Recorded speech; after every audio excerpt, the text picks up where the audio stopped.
We are live. We're on. Welcome to the Summer Games 2014 Fighting Masters Tournament. You all paid $12,500 for a tournament of a game that costs maybe $5 on eBay. All right. And just prepare to get salty and possibly regret your donation. But don't worry, it still went to Doctors Without Borders. Everyone wins. And now, the two best men in the Fighting Masters business, Bonesaw and Professor Broman!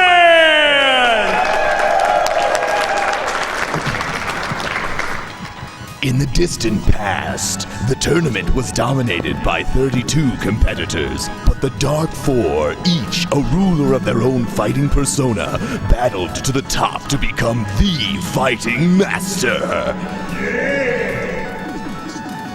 All right, our first match. Flying in at a whopping 1,980 pounds, 55 feet in height, flying for his species as the master of the sky, burning up the competition and incinerating dreams, playing as Phoenix, Bass Boost!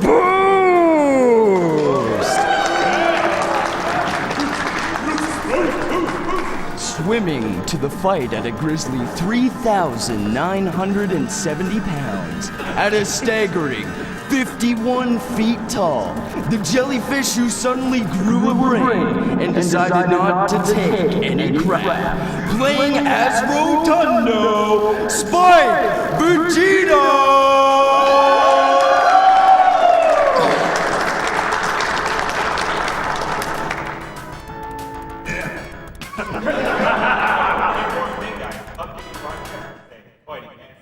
It has been updated.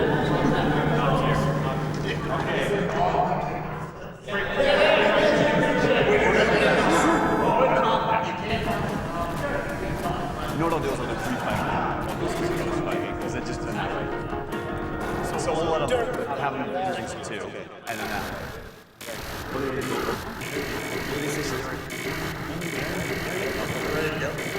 And now, prior to the match, we are going to have a pregame interview with Bass Boost and Spike Vegeta. Tell me, Bass Boost, how does it feel to be in the top 4 of the Fighting Masters Championship? Feels pretty good. I went out the very first game of the tournament into losers bracket. I'm going to win it, and Mike in the winners bracket, the guy who took me out at the beginning. So in other words, you're already really salty from getting beat down by King Uyama. You don't... Really, really bad for my health right now. Okay. And here we have the Master of Hair, Spike Vegeta, playing a character that's not really hairy at all. Tell me, what does it feel like to be in the top 4 of the Fighting Masters tournament? It feels amazing. You know, I'm sort of in the same boat as Bass Boost. I went out first round. I thought it was all going to be over so quick, but then I ran off 6 in a row against top-tier competition, seasoned veterans of Fighting Masters, to get back here to face this piece of shit. So in other words, you're already really salty as well. Oh, I'm off the rocker, let me tell you. So just so you know, you have your rock salt ready, both of you? Oh, yeah. Oh, yes. Now, with our no practice vow, but we practiced our salt, let's get ready to salt! Raise your snappers, everyone. Let's get this hype train rolling!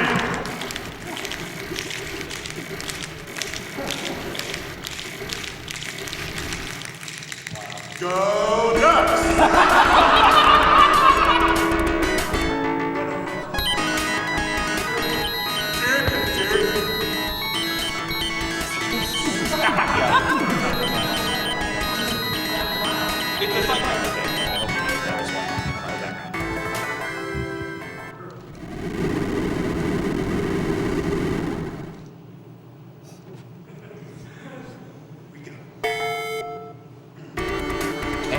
First match begins.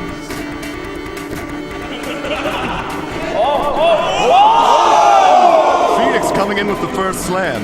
You don't often see... There we go, the combo! 2 combos back to back. This is not boding well for Rotundo in his first match. The stun into another double combo. Both are trading blows left and right, ladies and gentlemen. They're using the stagger. And there we go, the stun.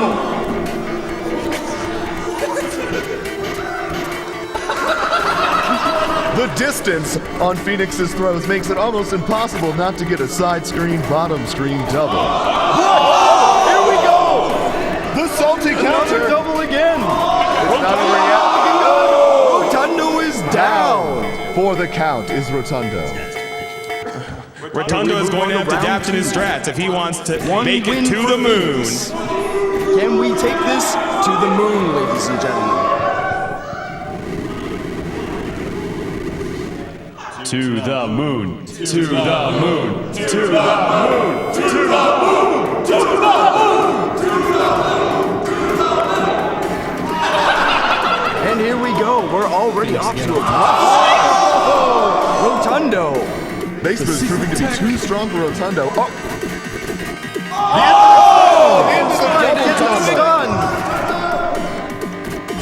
The rush down.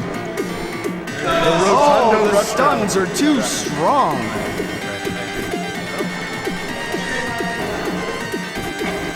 Can Rotundo pull it back, ladies and gentlemen? Can he get the stun? Base boost now with a commanding lead.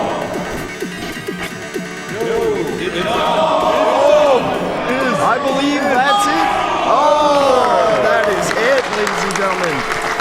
And with that, we have our fourth place winner, Spike Vegeta. Spike, tell me, what went wrong in that match? I was fat. Fat people usually lose to people with wings. But at no point did you ever try and develop a counter, a metagame, anything to stop the onslaught of this beast, Phoenix? I'm bad. I did what I could, and I just want to tell everyone out there, all my fans who believed in me all these years, I love you, and I will be back next year. I need a hug. And now with our winner, Base Boost. Base, what did you do that just such a dominating victory? My character can fly. No other character has that kind of mobility. And it just seemed like no matter what Rotundo did, you were literally just like, hi, eat my stun, sucker. Yeah, pretty much. And that was Base Boost and Spike Vegeta. Now on to the winners bracket!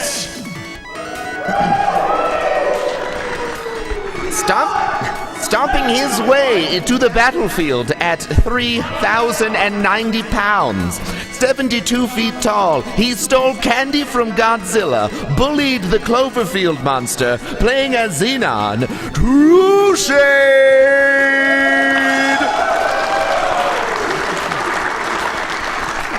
Rising up off the dinner table, this mutant lobster has had enough.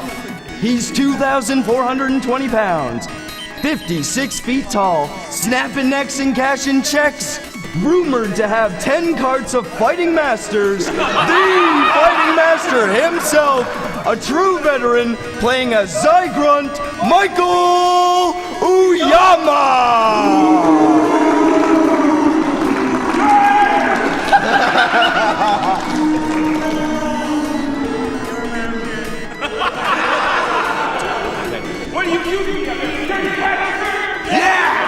And it seems like the salt is already high between these two high-spirited combatants. Let's start with the only Canadian to make it to the top 4 of Fighting Masters. The only real Canadian to make it to the top 4 of Fighting Masters. True Shade, what does it feel like to be in the top 4?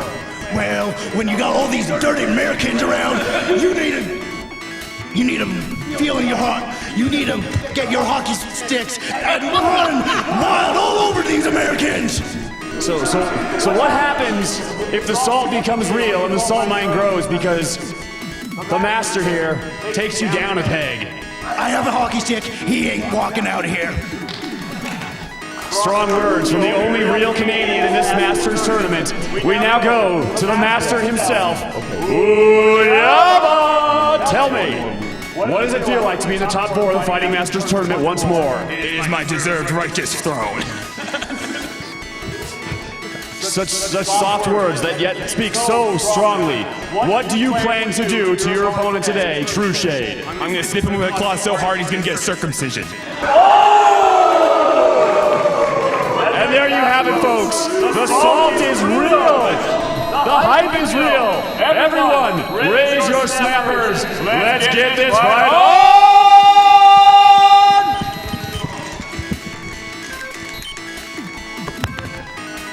What a lot of people don't know about True Shade is he only lost one match the entire time during the tournament.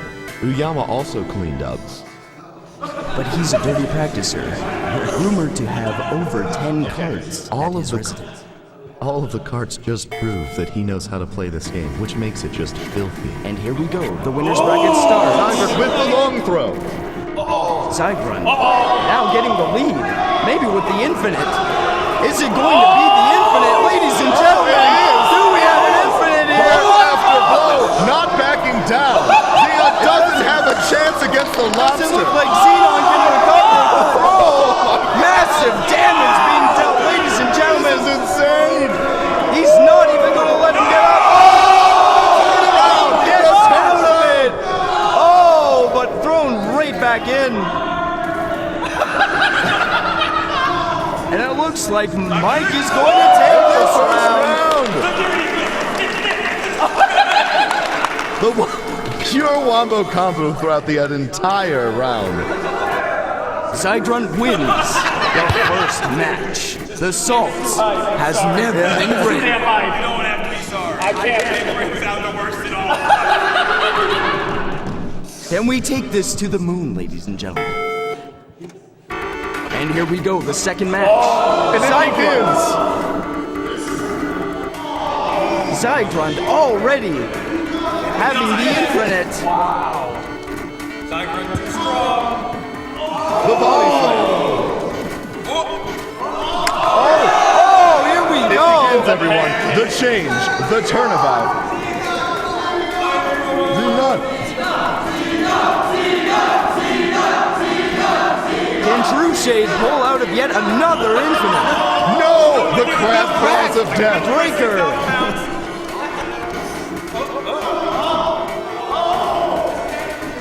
It's done. The tech is just too strong. Maximum damage. Oh no.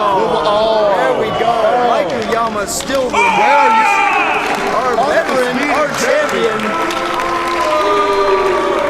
The salt is real, ladies and gentlemen.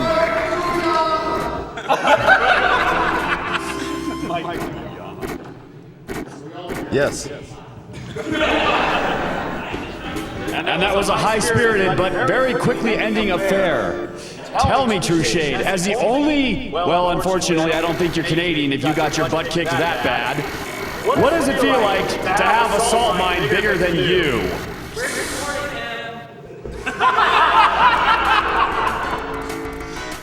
Well, he got me into the combo, and I couldn't break it.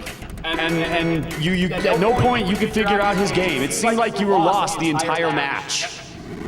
Just couldn't get past those claws. They went snip, snip, and I went down, down. Well, you still have one chance to come back. So nice try. And here we have the Booyah! Tell me, Mike, how does it feel to have such a dominating victory? As I said, it's my deserved place in the Fighting Masters history. And what exactly have you noticed about Zygrunt that makes him so devastating against Xenon? He's dirty. He's dirty. He's grimy. He's dirty, grimy, slimy, whatever you want to call it. And he deserves the Booyah! And now we go back to our announcers. While the next match, True Shade. And this other, well, he may be the actual only real Canadian now. Base Boost. It looks like we have an in-house Canada match happening for our next matchup. We already know all about the fighters, their character choices. So let's just get this match underway, shall we? Yes, come on! Make some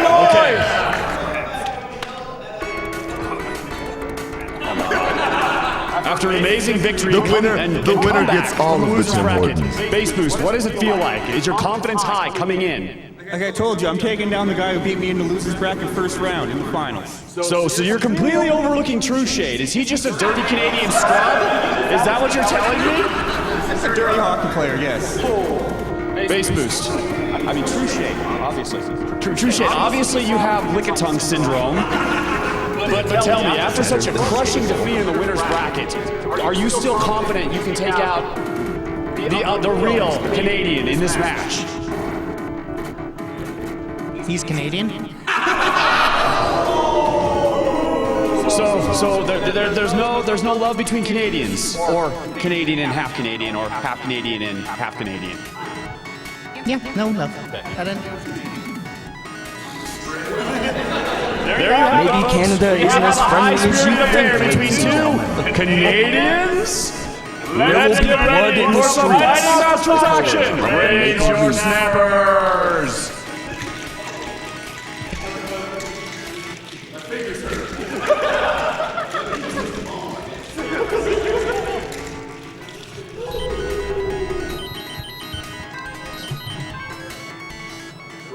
A reminder that the loser of this match will be out of the tournament, but the winner will be fighting Mike Uyama for the championship.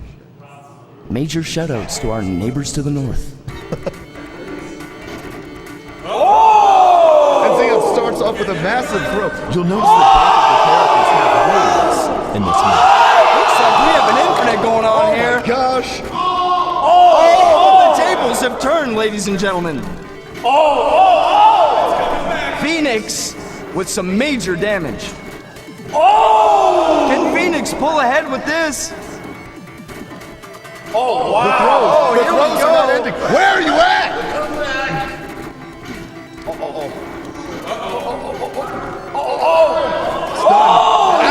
Stun! Free! For free!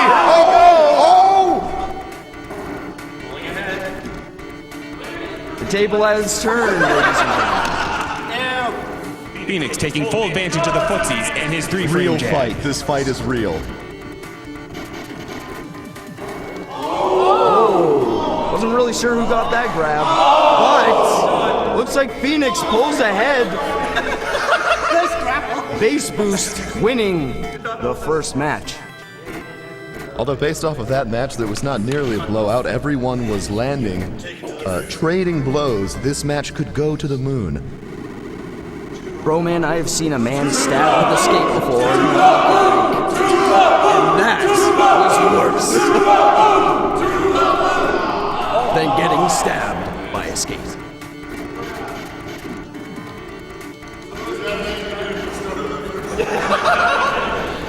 Phoenix pulling ahead early on into the match. Xenon could take a few extra hits because and starts the match with about 4 extra bars of health. Phoenix still having a lead on Xenon. Here we go, dropping it down, literally equal on the health. Here it comes, everybody. Here it comes. It's boiling down. I'm predicting this match is going to go to the moon. I can feel it in my loins. Can we get a moon match? Can we get it? The stun again. Massive damage. Base Boost taking the match. True Shade is out. True Shade is indeed out. True Shade is back to watching hockey games.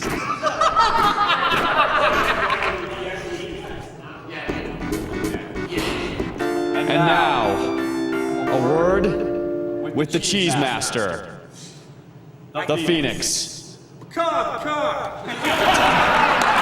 Tell me, Base Boost, what did you see in that first game that you just suddenly said enough is enough? No more cheesy grapples. I thought I should press back, not to get infinity.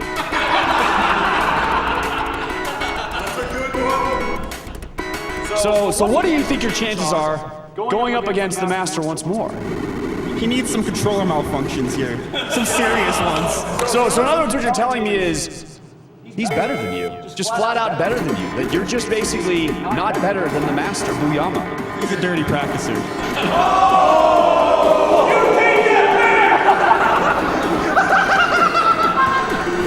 Looks like we have an IRL fight down in the audience. They didn't even wait for packs, everyone. This is getting very Buddy, real. all of American Canada was behind you. You let them all down. Tell me, how does it feel to have such a massive advantage and then just get bodied by a cheese master who goes baka baka? I'm going to France. Tell me, now that you are truly third place, you're better than that dirty Spike Vegeta. Do you have any solace in knowing that you at least have some pride that you aren't a complete loser? Oh yeah, picking this game up. Just felt like I'm going to pick this game up and beat all you guys. It seems the crowd is calling out Spike Vegeta for a service match. Oh, there's an eye! Is it? But first, a word from our sponsor, Morton Salt. Apparently, we have a surprise third place match happening. This is unexpected. What we're going to see is Rotundo versus Xeon to see who takes the third place slot. And then after this match, we will be having Mike Uyama and Bass Boost battling it out to see who literally owns a mine of salt.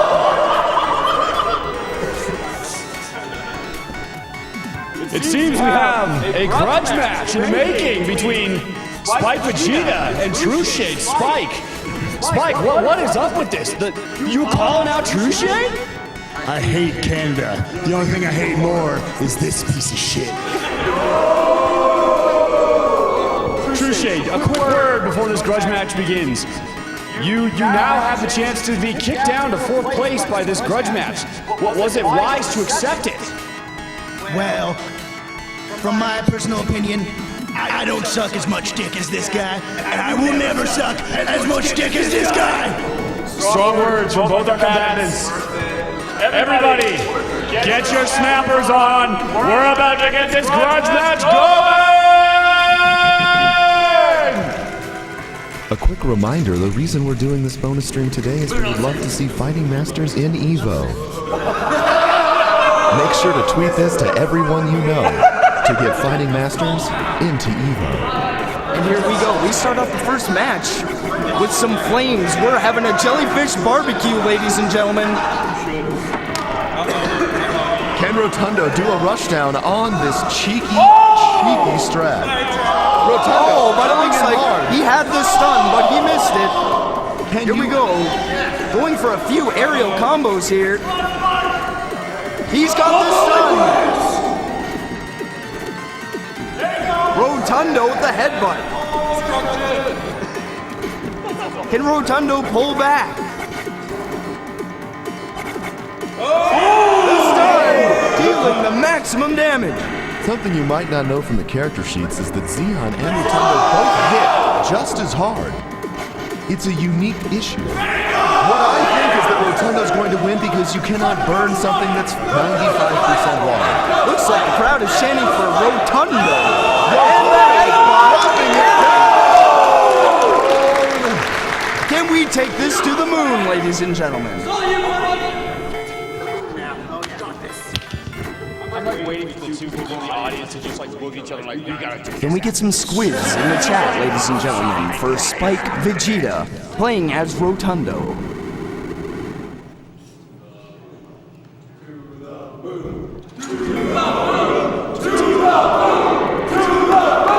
And here we go, starting with the second match. Rotundo with the throw. Rotundo with the massive damage. Going for multiple aerial combos. We're frying up some jellyfish again with our hockey game, ladies and gentlemen. It's going to be a great match. Wow! You wouldn't think a 5-ton jellyfish would move like this, but when you watch Rotundo move, it's like watching a jellyfish not just float through the ocean, but also sting you to death at the same time.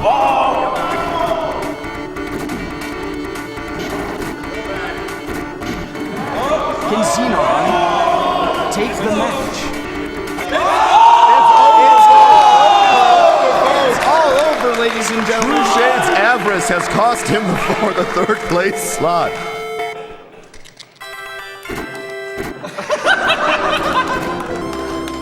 And after that amazing grudge match, we're with the winner and new third place player, Spike Vegeta! Master of Hair, tell me, how is it possible to come back from such devastating odds to take third place? You know, I'd never played this game before. So you should all feel bad about yourselves right now. You earlier made the comment that unfortunately you're fat and that is the reason you lost. But it seems that okay. But it seems that same fatness guaranteed you a victory. What do you have to say about that now? Respect the fat. Beautiful words from Spike Vegeta. Beautiful words. And our fourth place, Loser. True shade. Or fake shade. What can you tell me? What went wrong? You were crushing people all the way through the tournament, and then you looked like you had just the limpest noodle I've ever seen.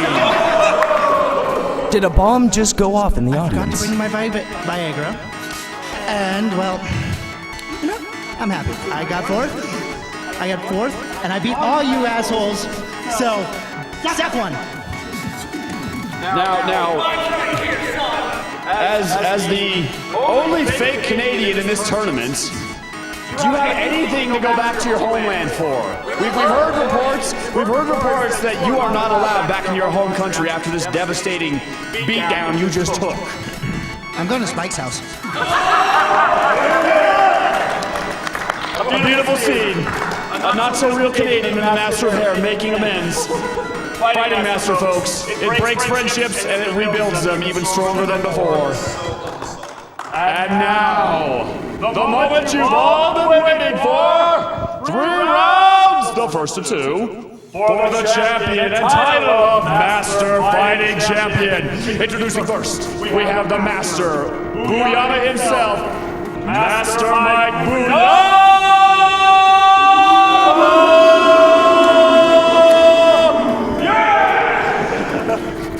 And now, introducing the pseudo-challenger, the only real Canadian left in this tournament, the Master of Bass! Bass!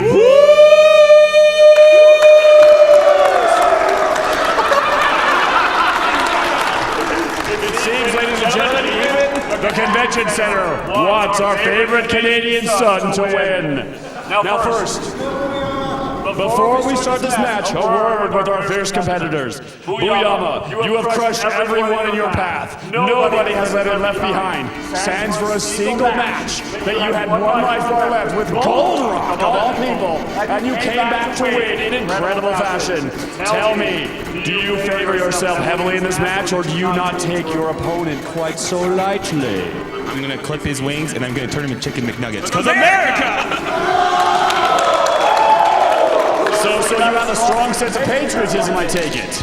Are you the President of the United States of America? I could never claim that title, but I do claim to represent the great United States of America. Hello. And Bass Boost. Not so long ago, you had a fight with the great Booyama. It ended badly, in pain, suffering, and, well, lots of chicken nuggets that I'm pretty sure are very tasty. But you've rebuilt yourself with Canadian bacon and maybe some pineapple. Tell me, do you plan to take down the champion today? He's going down. In the name of Canada. Oh, so you as well have a strong sense of patriotism. No, not really. Now, one question I do have for you. Is Canada stronger than America? We'll find out right here, right now. Bass Boost, preferring actions over words. Everyone, it's time to get this championship match on. Raise your snappers. It's time for Fighting Master championship match!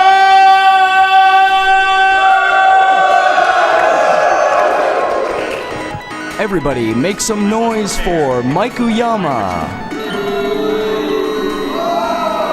Everybody make some noise for your boy Bass Boost.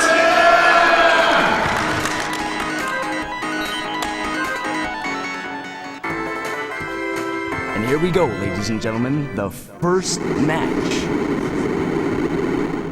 Cygrunt and Phoenix. Fight! Here we go, Cygrunt with the throw. Can he get the infinite and keep it? All back!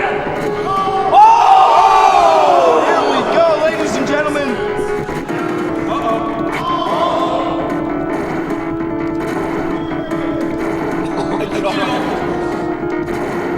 It looks like another infinite.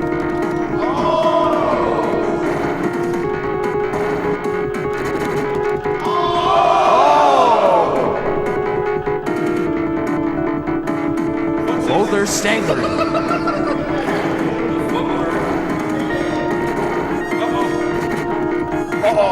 Looks like Cygrunt's got this set up.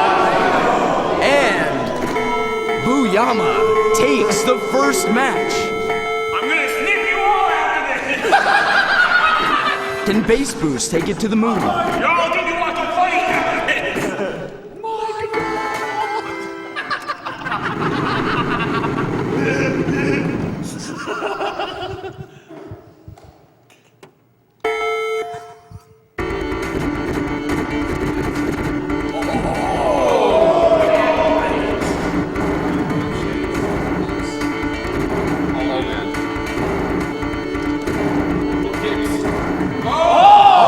Here we go, counter. Oh, here we go.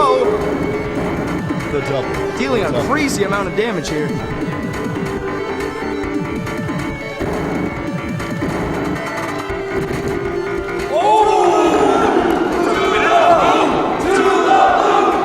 we take this fight to the moon? Can we have a hype third round? We haven't seen the moon once yet in this Final Four tournament. I would love to see the moon today.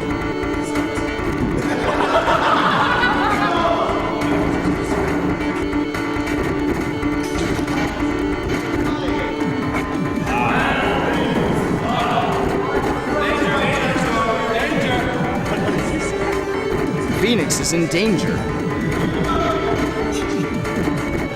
Can he somehow get an infinite? No moon today, folks. No moon today, completely locked out. Maikuyama proving to be too strong for everyone. It looks like Bass Boost is going back to Canadian bacon, bags of milk, and a lovely hockey game. The salt pile is growing. The streets have run red. I'm going vegan. I'm taking the plants. Did I just hear D-I-O-P?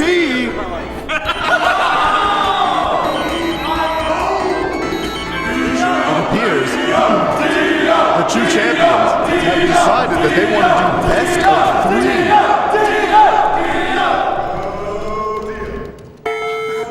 And now we have an untested competitor in the Final Four, Dio, the grumpy plant. He's like a salad that just wants to get off the table and eat. And what is this? The bench press! Oh, wow!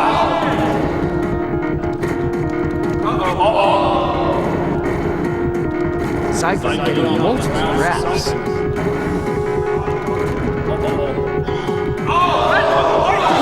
he break out of the grab? Out of the grab! Never seen that before in Final Masters. Here we go! Oh! The infinite was broken. Can Dio pull it back? It looks like the first match will go to Maikuyama. We saw a couple promising things in that match. We saw that Dio can indeed break out of grabs. Break out of some grabs. He can go toe to toe with this angry lobster.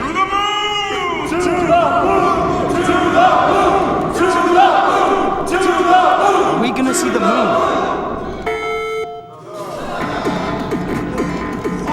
Oh, Dio rushing in With the triple. But can he keep it up?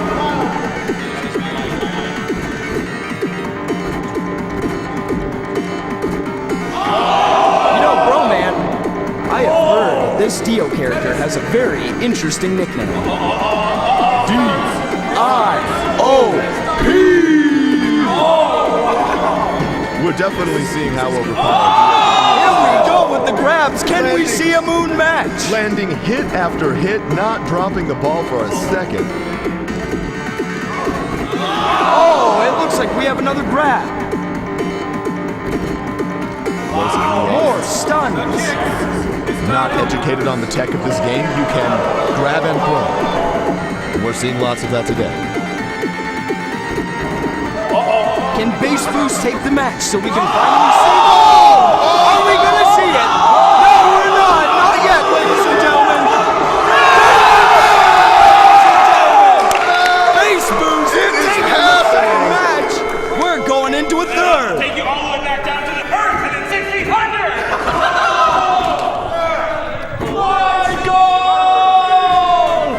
Mike is arming the Dio missile straight to Chinatown!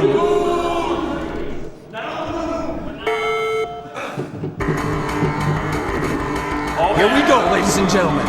This is the match that will decide who is the fighting master. Dio with the grab. Both players are neck and neck. Another grab!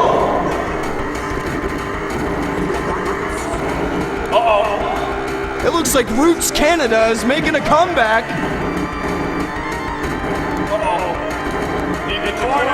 Do we have an infinite? We have another backbreaker.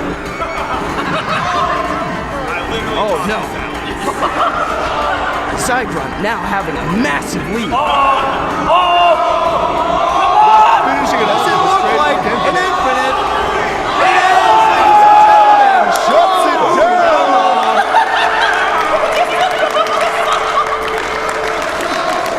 The salt! Packets of salt fly in the audience. And we have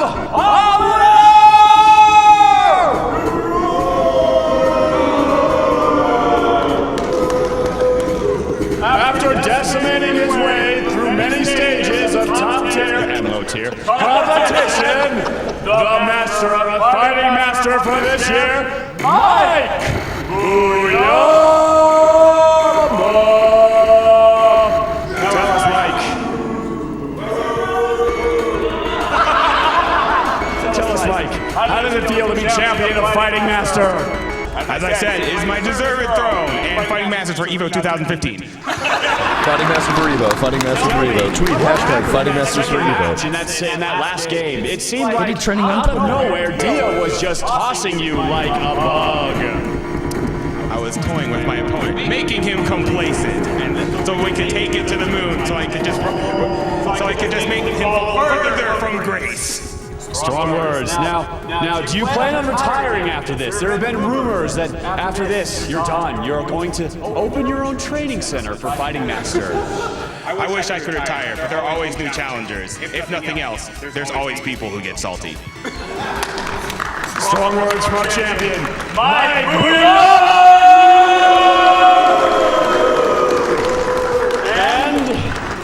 And Base Boost.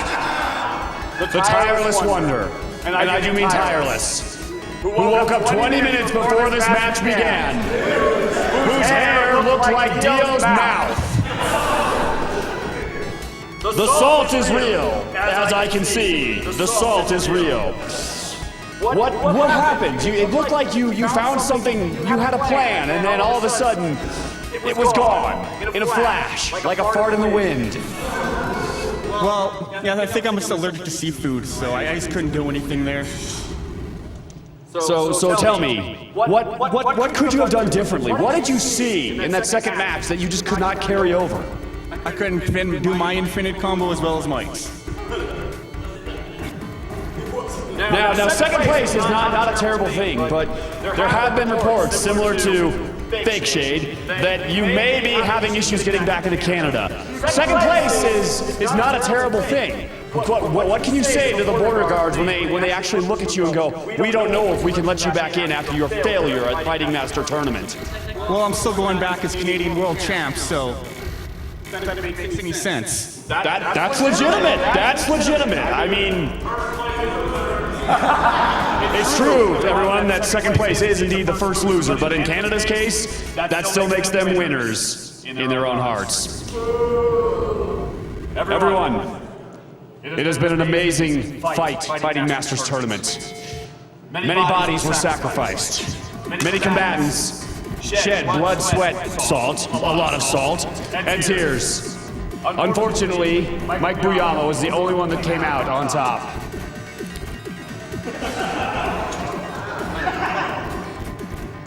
Hi, everyone! It's better this way, I think. So, before we leave, let's take it back to our announcers with one final word on what they thought of this entire tournament. Broman, Bonesaw, give us your words of wisdom from this year's Fighting Master Tournament. I think what I learned is that even though you kind of get salty sometimes, it's very important to scream so loud that they can hear you in the marathon room. If it weren't for the joy of everyone experiencing, how salty you can truly get, we wouldn't have ruined 2 or 3 runs by our raucous joy from the other room. So if you're wondering why everyone was snapping, it's because we learned that sometimes to be hyped, you have to be quiet. And I think that's a word of wisdom we can all learn from. What I've learned is that sometimes you have to be a little louder with a few people, but you have to be louder than the party that's next door. That's what I'm talking about! So everybody, please, a round of applause for all the people that weren't in the finals, all the people who sacrificed themselves for their star systems, which are now being annihilated, of course. So, shoutouts to everybody in the tournament, shoutouts to our finalists, to Mike Uyama for putting this entire thing together, for Broman, who is my co-commentator and who also hosted the entire thing, made it better, in a way, with his baldness.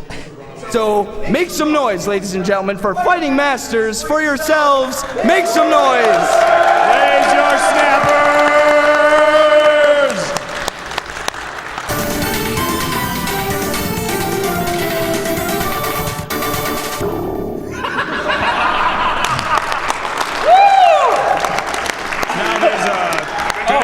Up next, we'll have more Nintendo bonus. game called Smash Brothers, something like that. Some chump game. Here is my deserved grand prize. Hashtag Fighting Masters for Evo. Can we get this on camera? Yes.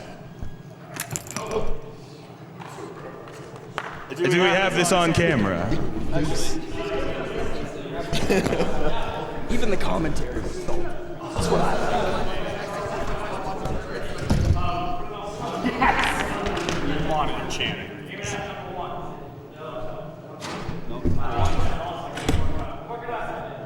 All right, what's up? What's up, stream?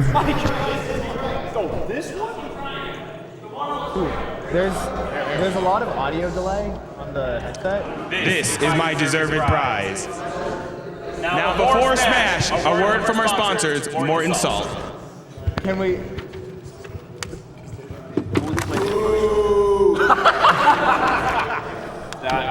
Yeah, Super Smash Brothers Melee. What? For what? For the title? Super Smash Brothers Super Smash Brothers Melee. The official. Perfect. What's up? This is Josh's.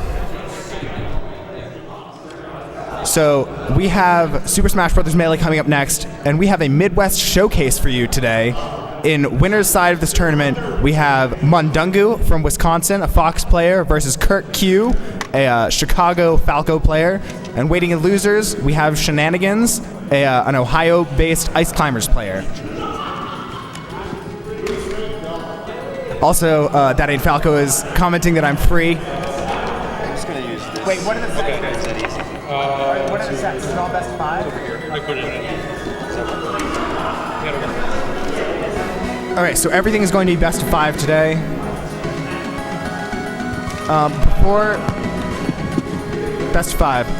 Before we get started, I'm going to go through a little bit of terminology, just a small amount, so that you guys can keep track of what I'm saying in case you're a newer viewer. Okay, Mundungu versus Kurt Q. Mundungu versus Kurt Q. Mundungu will be playing Fox, and Kurt Q will be playing Falco. And then losers is Shenanigans.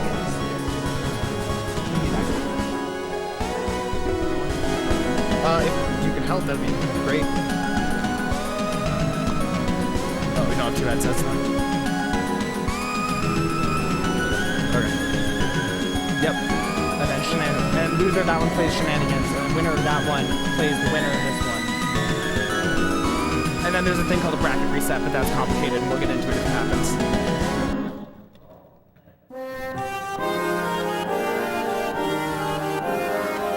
Okay, so a brief bit of terminology. There are 4 kinds of moves in the game. There are tilts, which are fast, grounded moves. There are smash attacks, which are slower, stronger, grounded moves. There are aerials, which are any attack you do in the air. And then there are specials, which you can do on the ground or in the air. And so that's how we're going to refer to those kinds of moves. So I'm also being joined by OmniGamer, who is old school commentator. Hello, everybody. What's going on? Probably been 10 years since I've done this. We'll see what happens. Okay, so the first thing they have to do is stage strike, because in this game, stages actually do matter. The platforms, the blast stones, the actual shape of the stage, all of those things are relevant to the game itself. So what they're doing now is going through and picking which stage will be the neutral stage, and then after this, the person who loses will get to counterpick stage. You know, back in my day, we just did random. Really? There were 20 stages on, and it was fantastic. I don't know what the heck's going on with these people.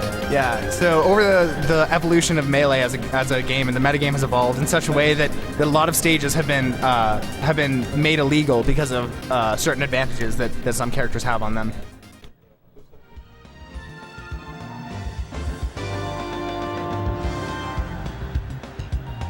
All right, we're about to get started here with Kurt Q and Mundungu.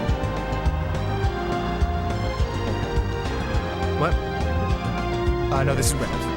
Yeah, there's just top 3.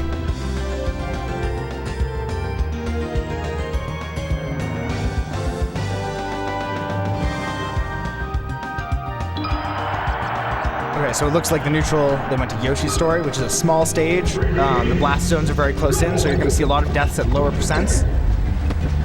This is typically considered a really good stage for Falco. His movement's really strong here. He kills at really low percents. Anything to work around those platforms is really strong for him. Yeah. You should see him pillaring Fox a number of times up and down. Yep, a pillar is just a combo when he either shines or up tilts on the ground, and then aerials him back down and just keeps bouncing Fox up and down in between those 2.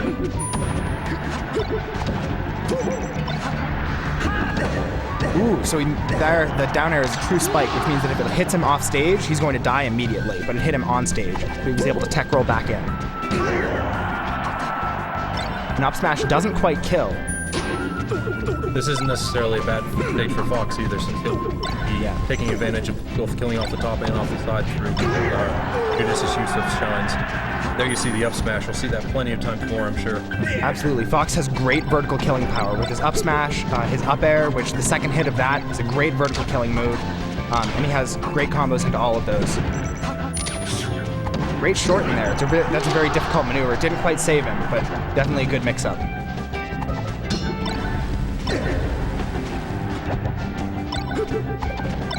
There, he shield DI'd that off the edge so that he wouldn't be caught in his shield. It's a very tricky move. So what we're going to see a lot here is you don't actually want to be above on top of the platforms to start. Falco can get in through, and same way, Fox doesn't have many options coming down. Yeah, both characters struggle a little bit when they're above the other one. Yep, and that's the spike I was talking about earlier. A tech might have saved him, but it would have been hard. Yeah, you need to DI that. You need against the stage, and then you might have been able to force a tech off. Yeah, and DI is whenever you get hit, you can slightly adjust the angle based on how you're holding the control stick, and so we would have needed to do that right into the stage and then bounce off of it. It's a very difficult thing to do. Nice dash attack to cover options. Yep, grabs the edge. When you grab the edge, you have a couple seconds of invincibility, so you use that to prevent him from getting back on stage. Falco has a pretty good lead here. Yeah. He's just going to play it safe from now on. Just try to get in a couple spot hits. A few spot dodges in a row, not necessarily a great thing to be caught in that, because it's easy to punish during the end of that animation. And then 2 up airs in a row will kill there, and we've got a tight battle. So it might seem that Fox is down in the percent, but he can very easily turn this around with just a couple well-placed shines. There's the forward smash. Falco's forward smash is incredibly strong. It's actually a little bit disjointed, so which means that the hitbox extends a little bit beyond where his foot is. In a stage as small as that, too, it'll kill much earlier than it would anywhere else. Yep. So instead, we're seeing almost the complete opposite when they go to Dreamland. Yep, Dreamland is a huge stage. The blast zones are really far away. The stage itself is very wide, and the platforms are pretty big, elevated pretty high. So Falco, whose recovery is very short, is going to struggle if the far blast zones don't really benefit him that much. But Fox's recovery is much farther, and it definitely benefits him much more. The platforms are faced much further as well, so it's harder for Falco to set up consistent pillars. Yep. That said, because the blast zones are higher, Falco, who usually has a little bit more horizontal killing power, might benefit from that a little bit more than Fox, who now needs to get Falco, who's a very heavy character, off the top.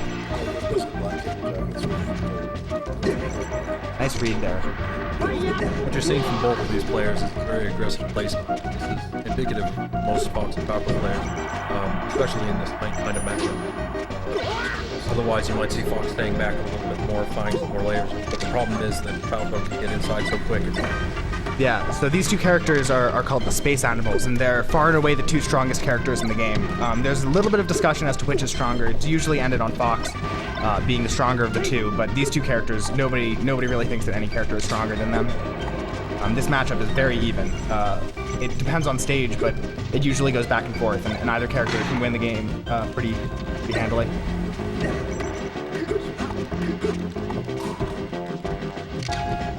Right now, both players trying to get inside. Just anything to start it off. Great double downer there. He expected the missed tech or the neutral tech with the down smash. There's the tech. Ooh, great wall tech right there. He did what we were talking about. DI'd into the stage and bounced off of it. Had he not done that, he would have been dead.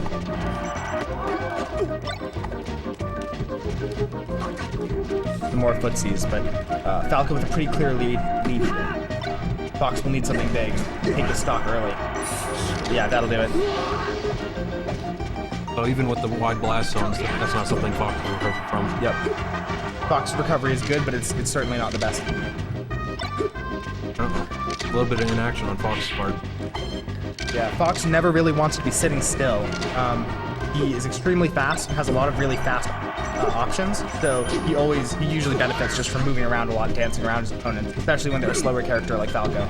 But the thing is, Falco is able to control space very well because of lasers, so he can keep you there and also move in at the same time. Yep. The difference between their lasers is that Falco's lasers have hit stun, which means that if you hit somebody with Falco's lasers, even if it's in their shield, you can run up and keep attacking them. That was almost a really great edge guard from Unbundle there. Their shines are also different. So shine is the down B move that you see. Another great tech, but he accidentally side B's after it. There's technical error on that part. Yeah, Fox, you're hitting buttons extremely quickly, and it's really easy to small mistakes like that. If your control stick is just a small degree to the side that you don't want it to be, then that. So Falco's shines, his down B, the little blue hexagon you'll see, hits people up, which means that you can combo out of it, whereas Fox's hits people horizontally, which means you can kill with it if you hit them off stage. So right now we have very close piece. Fox is going to try and play it safe a little bit, watching opponent and trying to get up smashes when possible, but the main thing is going to be trying to get a shine anytime he can get Falco off the stage. Shine's great for killing at low percents because it always does the same amount of knockback and it has the same amount of hit stun, which means that whether you're at 0% or 150, it'll still kill.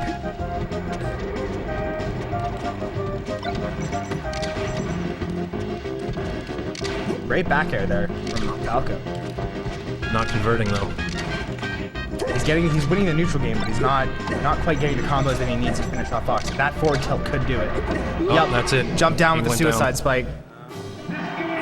If he had missed that spike, he would have. Falco could not have recovered from that. This is a best of 5 though, which means that Mundagu gets second counter pick.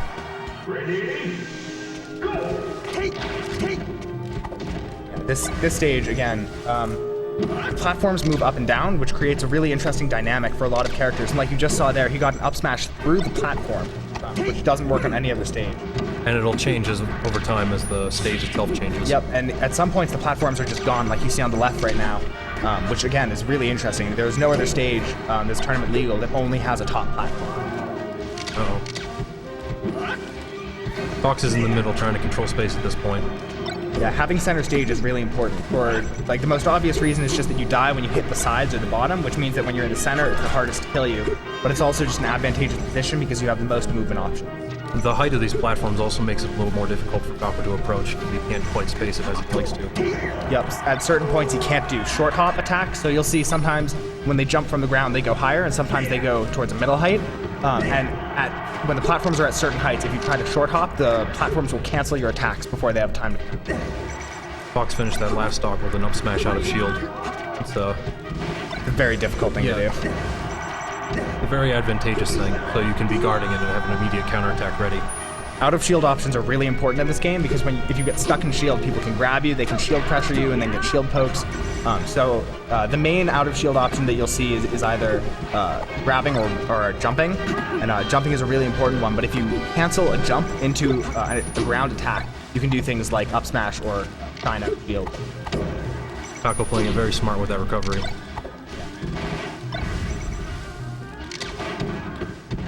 Dash attack and up tilt and going to, oh my god. This combo is kind of bizarre, but it's really good. Fox waiting. He was trying to light shield there so he would fall off and end up in an advantageous position so he could counterattack. Yeah, Kurt read that though and didn't attack the field. That grounded laser, that's something you almost never see. People don't usually do grounded lasers intentionally. They almost always jump so they can keep moving and do things out of the laser. Usually if it happens, it's a technical error. Yep. You almost never see a grounded laser connect. Great back air there from Mundagu to take the stock lead, but at 112%, this isn't actually that large of a lead. Falco trying to play some games up front, using his invincibility to pressure his opponent trying to roll. Yeah, when you spawn after losing a stock, you have a couple seconds of invincibility, and you can use that to run in and face down your opponent.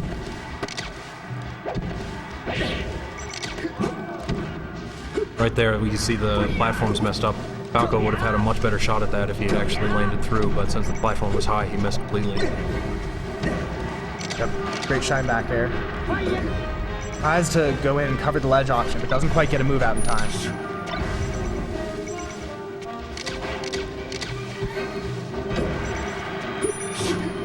Yep, recovers high.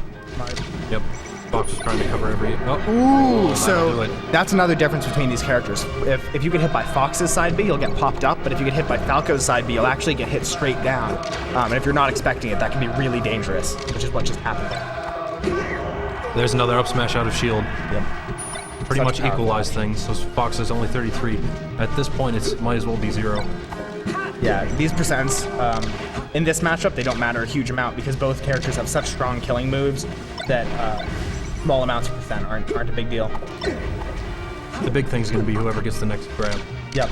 Grabs are huge in this game. So we'll see if he can convert this into a full kill. He gets the shield up in time, doesn't quite get the up air. Great Nair goes for a down air to interrupt the side B. Ooh, great angle there. So he used that angle so that he perfectly grabbed the ledge. He didn't go up above the ledge at all. If he had gone up above the ledge, then he would have been able to get the side B, or the down air. There, Fox closes it out. Great stuff from Mundungu. So now Kurt Q is going to get the counter pick. Because this is a best of 5, there are no stage bans, so he gets to pick from any of the 6 that he hasn't previously won on during the set. I would say take it to Poke Floats, but I don't think they're going to do that.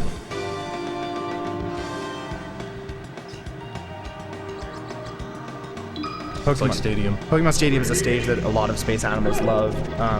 It has a really low ceiling, which helps Fox, and the platforms just are in a great position to help both of them in their combos. Additionally, the stage has transformations, which really benefit them because of their shine and their quick maneuverability. Great shine out of shield from Mundungu.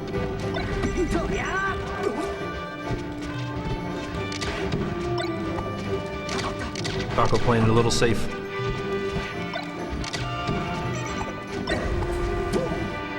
Great shield pressure for Q. A missed read. But he's still controlling the space in the center, so Fox is having a hard time getting back in. Yeah, this is a big reason why center stage is important. Right now, Kurt Q has control of the match, but now that Mundungu got in, he has control. And it'll come down to controlling that as well as they can. Yeah.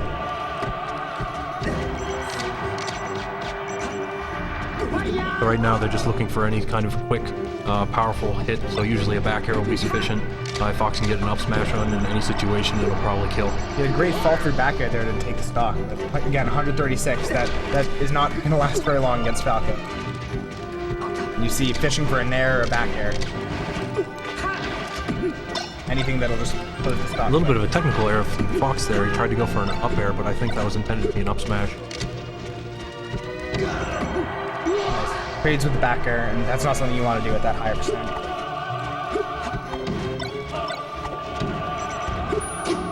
Fox is controlling center stage right now, making sure that Falco has to maneuver on the platforms and try to make him guess. Like we mentioned earlier, when you're above the other character, you're at a disadvantage because attacks up are usually easier and stronger than attacks down.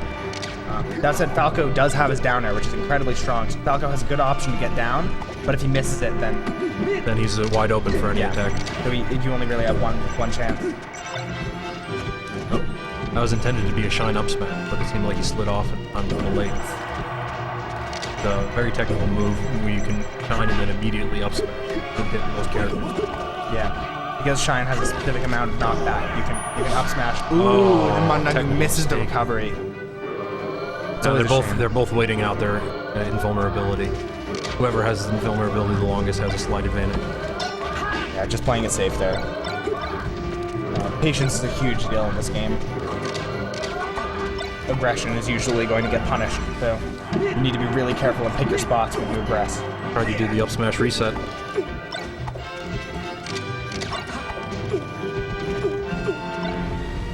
So right now, Fox still has the momentum. As soon as Falco tries to get, yep, there it is. Any couple hits can do it. Yeah, Falco is really a combo-heavy character, whereas while Fox has a lot of really strong combos, he's a lot more about movement and maneuverability. It looks like Fox also misjudged that and was DIing the wrong direction and should not have quite killed at that percent. So on this transformation, a thing you'll often see in tournaments is people actually just going to opposite ends and waiting, because there's so many things you can do to just get small advantages that will completely ruin this this transformation. So people usually just wait, but they're just going in. Yeah, there's a partial ledge on the right side where you can get stuck, and it'll throw off a lot of people, especially if you're trying to set up a combo or follow through. Yeah, I've seen people actually tech off of just the wall tech off of the ground. They're really insane. No. Mundungu misses that again, and Kurt Q takes it 3-1.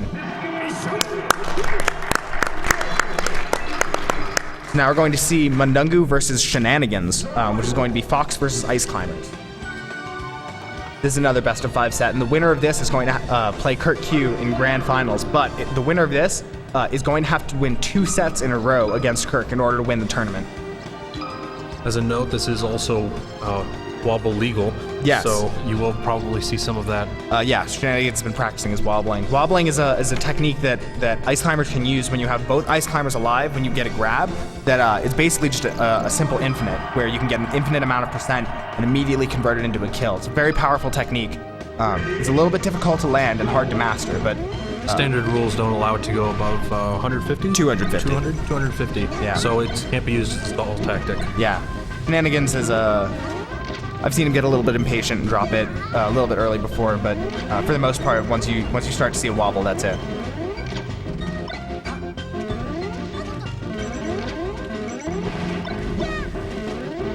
Right now, Ice Climber's just trying to space it out.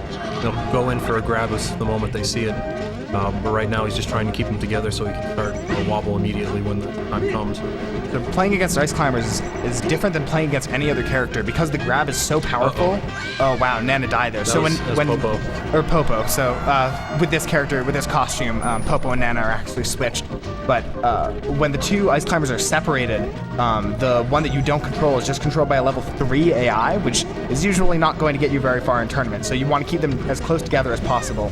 So right now, Mondongu is doing a great job of keeping them separated, and that's something that Fox has an advantage with, especially with the shines. He can make sure at least one of them is pushed a hard distance away. So you saw there that back air, as he back aired onto stage, he actually hit Popo away from the stage and Nana into the stage, which was a really great move. I was expecting him to shine there. Wow, and double shine, that'll do it. Yeah, you can tell that Mondongu has some experience with this matchup. Yep.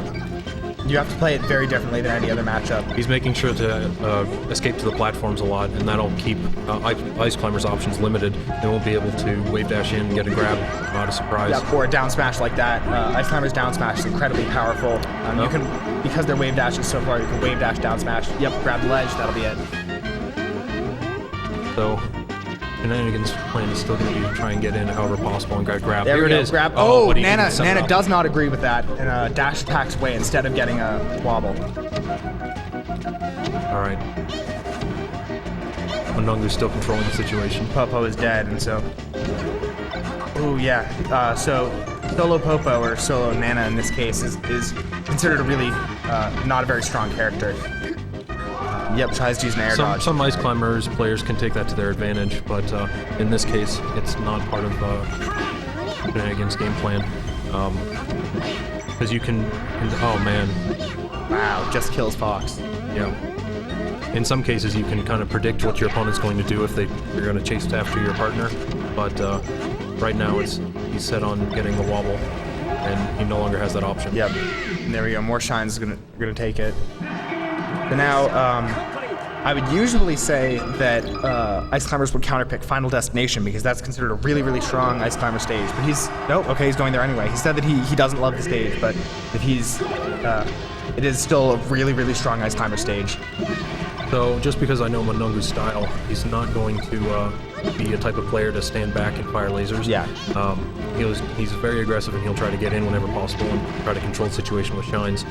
This will actually lead to some danger for him in terms of getting grabbed. Then again, most Ice Climbers players aren't usually used to people being really aggressive. They're usually used to people being scared of the grab and staying away. So maybe that aggression could work to his favor. Yeah. A typical Fox strategy at this point would actually be to run away and fire lasers and make them approach you, because that gives you more options for them to make mistakes. Yeah, that Blizzard, the move that creates the ice storm in front of the Ice Climbers is incredibly strong and has a huge hitbox. So if you're not careful, you can get caught by that, and that can easily lead into a grab. Oh no! Oh, so they're saved with the belay, but still Fox very with the upside. Yeah, that's a really rough thing to happen. Belay has a fair amount of invincibility, so it's mostly safe on the startup. After that, it's not great. Yeah, although Nana actually has armor throughout, which means that he can send Nana like that. And I don't know if Fox has enough good options to break the armor. That is probably going to be a stock. Yep, sends Nana to grab the edge. All right, Fox is being threatening now, using the return invincibility to try and manipulate their location. Having a great angle there on the down air, which shield poked. And there's the wobble. That's going to be it. I haven't seen Shenanigans drop any of these, so this is probably just going to be the stock. Mondongu keeps mashing just in case. At a certain point, actually mashing doesn't help because your character will automatically break it if they miss the wobble. But keep mashing anyway. Safety. Yeah, Shenanigans typically takes it to about 130, 150. Depends on character. But yeah, that's a quick way to take the stock. But again, it's not trivial to set up. There's a lot of work that goes in, and so long as your opponent knows about it, they can try to control your movements and keep you from doing it. Yeah, like right there, you saw he got a grab, but he tried to go for something called a re-grab, where he throws and then has Nana attack as he's flying away, so that he could re-grab and set up the wobble. But he wasn't able to complete the re-grab, lost the wobble. Oh, he lost Nana. That's always a shame. Nana can sometimes just do stupid things and run away and die. He'll sometimes taunt in the middle of games, which is never an optimal thing to happen. Not quite close enough for the grab, but instead got the down to smash off. There it is. And he doesn't actually go for the wobble there. I don't think he was in the right position for it. So instead he charged Nana. Yeah, he got a couple hits and then a net. And so when you air dodge, you go into tumble state and you actually can't do anything. So if you're not above the stage or not high enough above the ledge, you're just dead. And that's what happened there. And now Shenanigans 2 down, taking it to FD in the rematch. Yeah, this is, whether he won or not, this is still Ice Climber's strongest stage. Yeah, you'll see Fox there using tons of shines to try to keep them separated. And even if you hit them towards one another, it pushes them far enough that they stay separated. Just such a good move, right? Right now, the main goal is just to keep them desynced as much as possible, so that he has difficulties setting up the wobbles even if he gets a grab. Nice. And right now, he's distracting him enough he can't actually save Popo. Oh, that was not the correct move. Yeah. Either he was extra ballsy or slight technical error. Yeah, that's something I could have imagined Shenanigans trying to do, but definitely did not pan out in his favor. Yep. So in this game, there's a thing called a crouch cancel, which is if you hold down when you get hit by certain moves, oh my god! And the juggle kills Mandungu. So if you crouch cancel, that means that you don't actually take full knockback of moves, and so sometimes people will crouch cancel and then down smash, which is something that you see Ice Climbers do a bunch. Drops the wobble. Couldn't set it up. Yeah.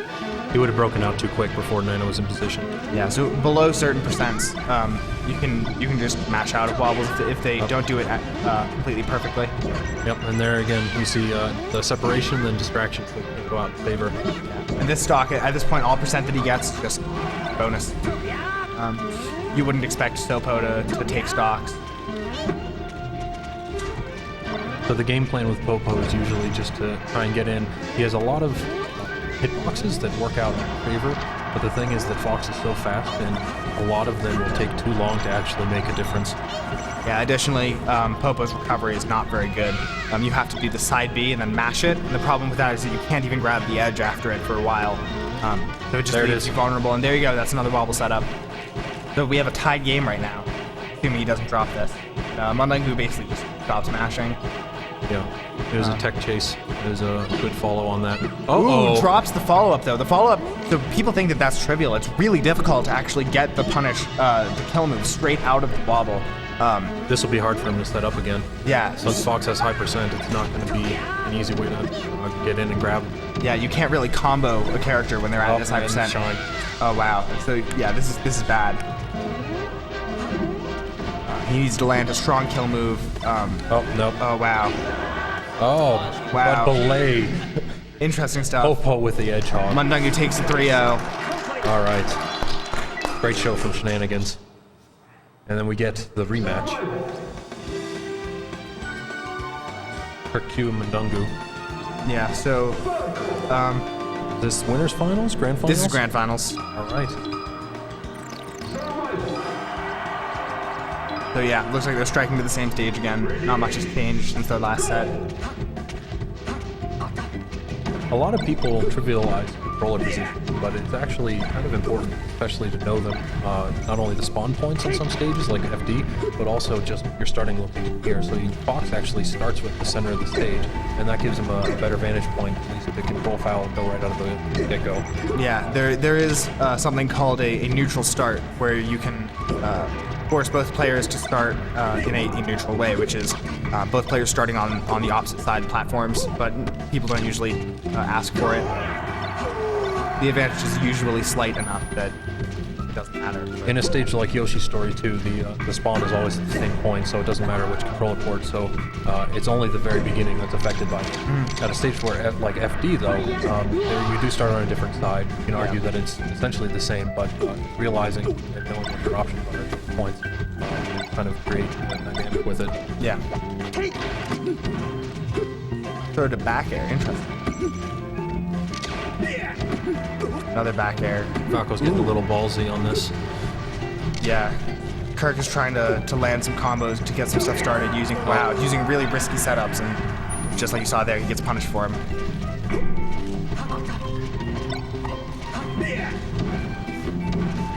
Up tilt to back air. Ooh, It seems like at this point, Kirk's trying to bait him in. He's throwing out a lot of meaty moves that will catch Fox in various ways. But Fox has enough speed that a lot of times he'll either beat or tie through. Ooh, great tech there from Kirk Q. Had he not teched that, he was definitely dead. Yeah, that was actually possible simply because Manungu hit the shine on the wrong side, so it hit him towards the stage instead of away. If he had hit him on the inside, and then he would have been knocked away, and there would have been nothing he could have done. A little bit of a mistake there on Kirk Q's part. He seemed to just stand there and wait for it. Again, you're seeing Kirk get caught in his shield a little bit more than I would expect him to, and every time he gets caught in the shield, Manungu gets grabbed. Goes for a shine up smash there. Doesn't quite get the timing. He's waiting. Reads the roll, doesn't quite happen. Yeah. Recovery options are a little bit more scary on Yoshi's Story simply because most jumps will actually put you on top of the platform. Yeah, and you can cover it very quickly.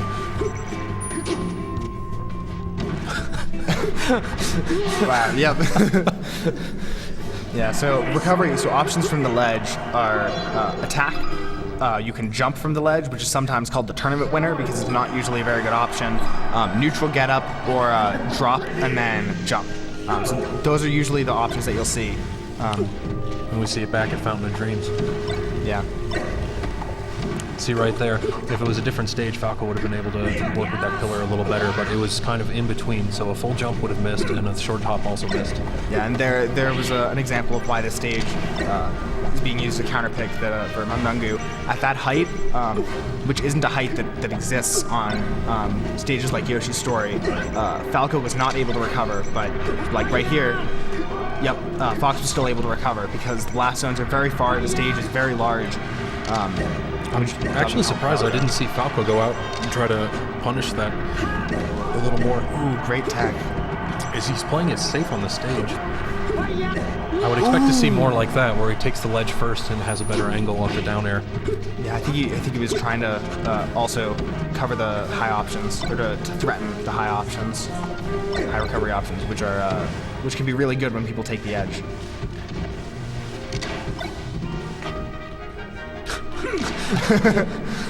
The waiting. Ooh, accidentally forward airs there. I can't imagine that's what he was doing. Wow! Oh, he followed him all the way down. Oh my god, incredible stuff from Manungu. So that Falco's down air is a true spike, but Fox's down air. Oh wow! And it is a great read. So the first thing that happened was Manungu used his down air, which doesn't have a huge amount of hit back, but what it does have is it cancels the animations. So he just immediately fell straight down because Falco's a very heavy character and was not expecting it, and then got the shine fall off it again. And then immediately after that, Falco pretended to threaten the edge with a down air, and then instead just grabbed the edge and covered that option. Double shine from Kirk Q. Fox again trying to force Falco to make the entry. These platforms are just not working out well for him. If he tries to do a short hop in, he's going to get just stuck on the ledge, and Fox will be able to punish almost immediately. Yeah, there are a number of characters who this stage is really, really bad for because they can't do their short hop moves. And while Falco doesn't lose a huge amount from it, he does lose a lot of short hop approaches. Nice, good wait for Kirk Q, and that's the stop. This is still pretty close. Fox went in right away, making use of invincibility so Falco could not punish. And there, the finish. There's a lot of momentum that can be gained from coming back on invincibility that a lot of people take for granted. Yeah. So momentum is a huge deal in this game, which is kind of surprising because it doesn't actually have any mechanics to reward momentum, but it does, if somebody's on a roll, if they're getting good positions frequently, then they will usually continue to get those good positions.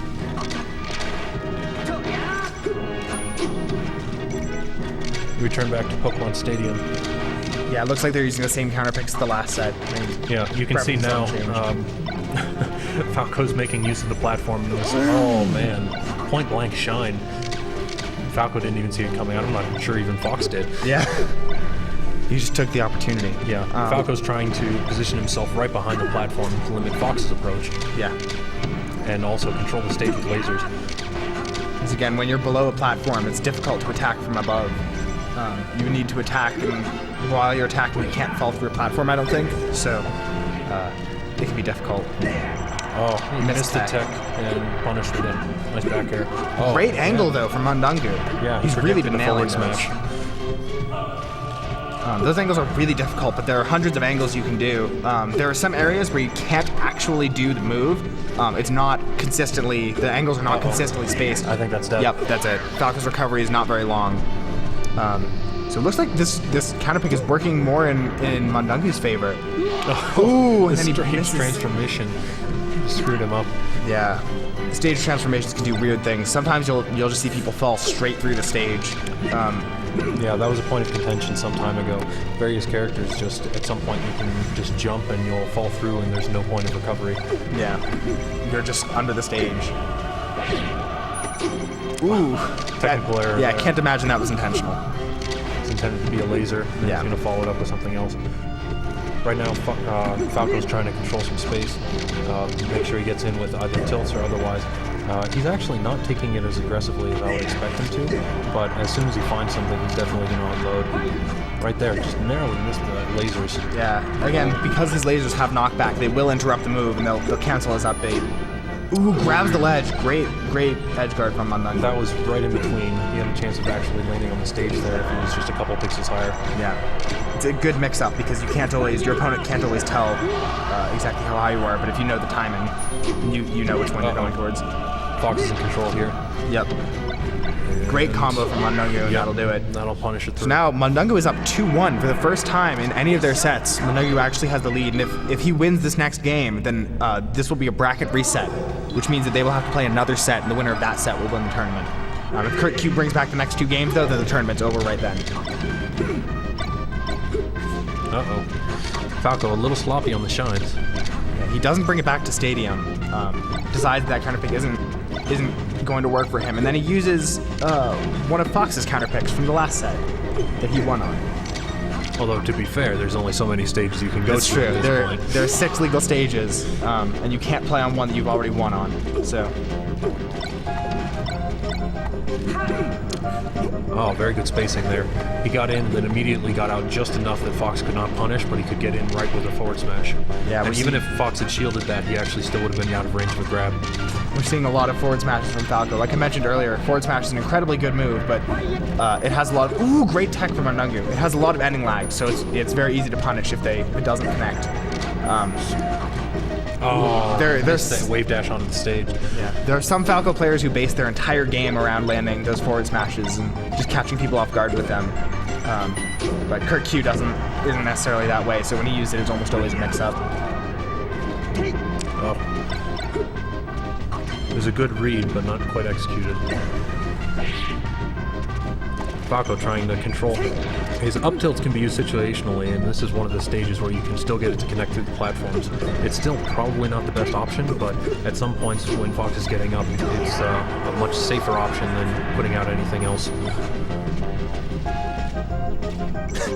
Standing still again. Invincibility is scary stuff. Yeah, it's really hard because a good way to take care of it is just to run away. But once you do that, you've given up so much stage position that they still have the advantage. Mm-hmm. So a lot of people just try to hold their ground, but that can be dangerous because they can connect with moves and you can't. A nice down smash. He actually was able to hit with the down smash before the hitbox from the Phantasm was able to get through, so it wasn't even a trade.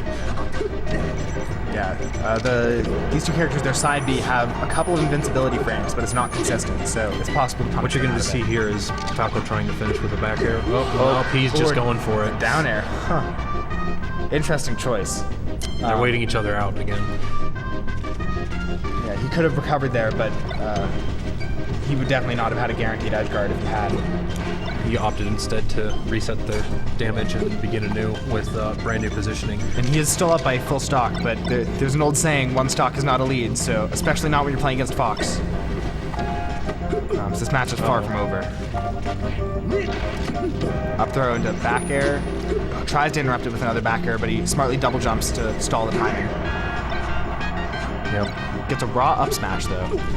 So we've been saying that there have been a lot of technical errors on this, and it's actually still kind of surprising. This is such a technical game. You're literally pressing hundreds of buttons within a minute, and to keep up the proper pacing with that, you're bound to make mistakes here and there. Yeah, people usually compare actions per minute in this game to that of StarCraft, but the difference is that in StarCraft, you usually have one finger for each button, whereas in this game, you sometimes only have one finger for 4 buttons, so you're moving your hands around probably more quickly than in any other game. Figuring out the last stage. Yeah, it's 2-2. Winner of this one wins the set. So if Kurt Q wins it, that's the tournament, but if Mundungu wins it, that's a bracket reset. So it appears that they're asking the audience. Oh. No, I think it's Spring Star. I assume it's normal DSR and you can't. No, I don't think that you're allowed to. I don't know. So they're having a small amount of rule confusion because the rules for this tournament were never like put solidly in place. I guess Mundungu is the tournament is the TO, so he gets to pick. There's a rule called Dave's Stupid Rule, which prevents you from going to stages that you've won on already. That's a rule back from my era. I thought they actually did away with it in most modern tournaments simply because the stage set is so limited now. Yeah, there's something called Modified Dave's Stupid Rule, which is you're not allowed to play on the last stage that you won on, which is sometimes used. And it appears that that's what we're going with. Yeah, great back air there. Just to read it, another back air. I would have assumed that he would have forward smashed there, but very patient.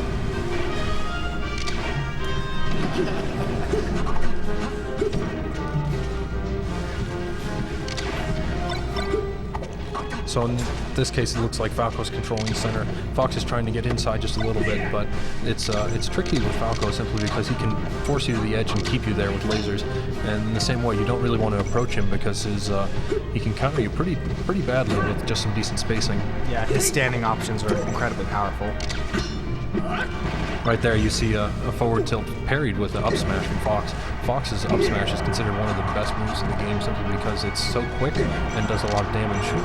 It's the second best up smash, followed by Pikachu's is best in terms of damage and knockback. Yeah, Pikachu's the sweet spot is a little bit small though, it can be hard to hit with, so his might be the most useful up smash in the game.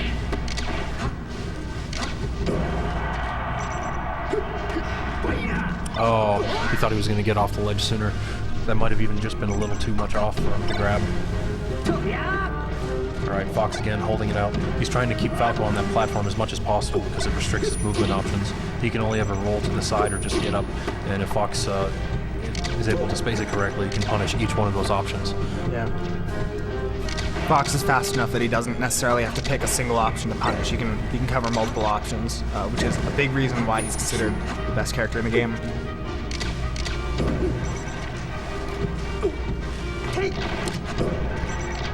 Looked like that was a missed L cancel that went into the air dodge. Fox putting on the pressure. Shield poke. So as you hold your shield for longer and as it gets hit, it actually shrinks, and the bits of the player that are sticking out of the shield, you can actually hit through the shield.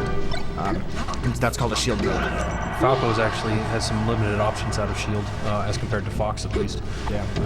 And right there, he could have tried to grab, but in most cases he still would have been hit out of it. So it's a very tough decision to actually decide once you're in that situation. Oh, and the missed tech went into up smash. Yeah, so like I said earlier, you can jump out of shield, which means that the faster your jump is, the better your out of shield options are, and Fox's jump takes 2 frames to come out, whereas Falco's takes 7. So Fox's out of shield options are way faster than Falco's. Interestingly enough, Kirby also has a 2-frame. Yeah. But it does not help him any. Nope. as well as Sheik and Pikachu and Pichu. I think Yes. those are all the characters with 2-frame jumps. Oh, it seemed like Falco mixed the sweet spot on Fox there. If he had gotten it, that probably would have been a kill. All right. Again, Fox trying to get in, Falco controlling the situation. Uh-oh. Fox If he pulling it can, back if he out. can convert this into a kill.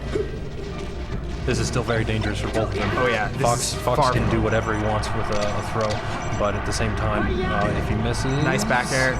This Is that going to do might it? be Yep, that's it. All right. Kurt Q wins the tournament. Congratulations to Kirk Q. And there we go. The SGDQ 2014 Melee Tournament. Yep, we will see you back at AGDQ for more Melee. This is OmniGamer signing out. And this is Josh's signing out. Where's the button? I don't know how to do this. What button? The mute or whatever. Is it even open? Okay. The calculator. This, but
Ready on timer?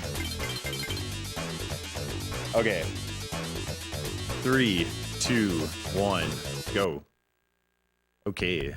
Hey guys, I'm Peaches, and this is Kid Chameleon, and my shuttle leaves in 29 minutes, so I'm gonna try to beat this game faster than 28 minutes. This is Kid Chameleon. It's a really cool platformer for the Genesis. I liked it a lot as a kid, so I started speedrunning it. And I'm going to be doing a special category that I don't normally run because I don't have enough time to do the normal category. And this game is cool because it has like 100+ levels, and depending on which paths you take, you may or may not go through any given level. Besides, like, there's only 3 that you must go through.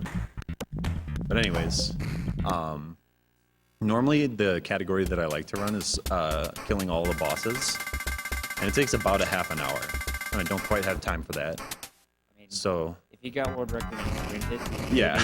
If I got world record and then sprinted onto the shuttle, I would make it, but I'm not quite that confident because it's been a while since I've run this. So the category that I'm going to do instead is called the 500K trip, and it requires getting 500,000 points. Oh, you're right. Sorry, it's been a while, like I said. Oh, now I need a clock. The 100K trip. And in order to get it, you have to get 100,000 points by Underskull Mountain 1. And if you do, then you get warped to the second half of the game.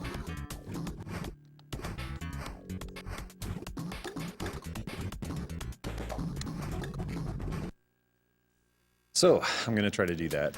And if for some reason I mess it up, which I did not. Oh, no, I did. Holy shit.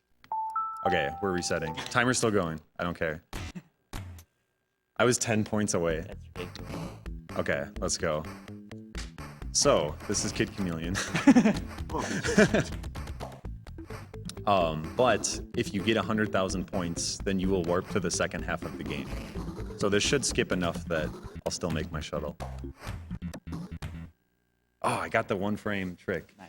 If you duck on the frame that you touch the flag, you will change your sprite to that of a different power-up.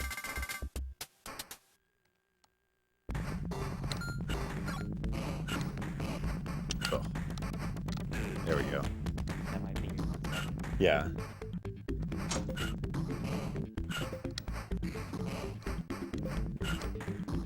I guess I should explain why I reset. So you have to get 100,000 points by Underskull Mountain 1, and the only way to do that is to get a certain combination of bonuses here. And if I get hit on a level that I should not, or if I pick up an item on a level that I should not, I'll lose too many points to be able to do it. And on this level, even though I picked up all the right items and got hit the appropriate amount of times, I just like took too long in a previous level. But I should have plenty of time here.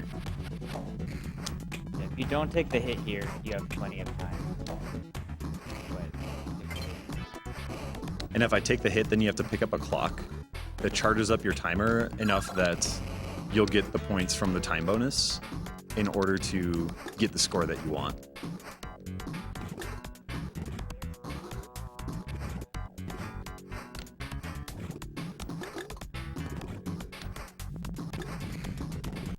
Okay, let's see if I have it this time. Okay. Yes, by like 10 points. Okay, I have 10 more points than I need. So that was kind of pretty close. But yeah, this game is really, really cool because there's a whole bunch of different paths that you can take. Even if you're doing, like, within the same category, you can go on all sorts of different paths. And it's not that big of a deal that I'm skipping the first 2 worlds, so to speak, because there's not that much different paths that you can take. So if you really want to see what a normal speedrun would look like, you could look at a previous run or something like that. This is going to be a little bit truncated.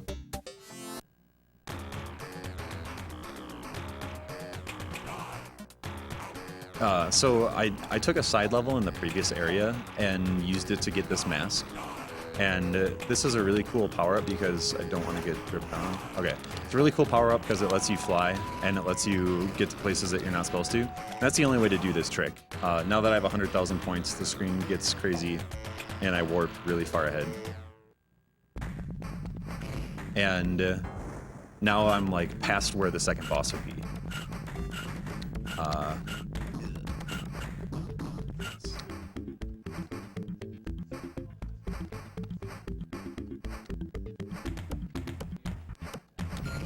I've been muted this whole time? Oh, okay. Phew. Oh, I am going to have to do this next level with a little bit of a risky strat. Normally I have 20 gems coming into here, and if you have 20 gems, you can use a power-up with this mask that slows down all the enemies, but now I don't have that, so I may take some damage here. Is there another 10 somewhere? There is, yeah. Please don't hit me. Okay, we're good. That's pretty risky. That used to be a really, really big run killer, and I'm pretty happy that I did not just die there, because that would have probably wasted like over a minute. I really, really need this mask in this level because there's a tight jump that I got robbed on. Alright. Should be fine though. This is the backup strat. It's not that much slower.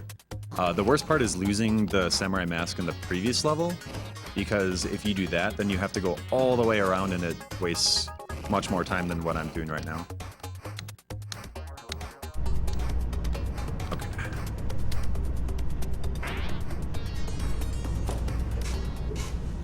Whoops. That was a mistake. Ladies and gentlemen, we are aware that the timer is not visible. We will get that fixed right after this run. Thank you for your patience. Is the timer running? Yeah, the timer is running. Don't worry, we do have it. We just don't have it displayed on the stream, that's all. Our apologies. Out of curiosity, did you reset the timer when I reset the game? Did you reset the timer when I reset the game? I don't mind if you didn't, I'm just curious. Because I never really do runs of this category, and I'm not really... Okay. I never really do runs of this category, so I'm not even sure like what it should be.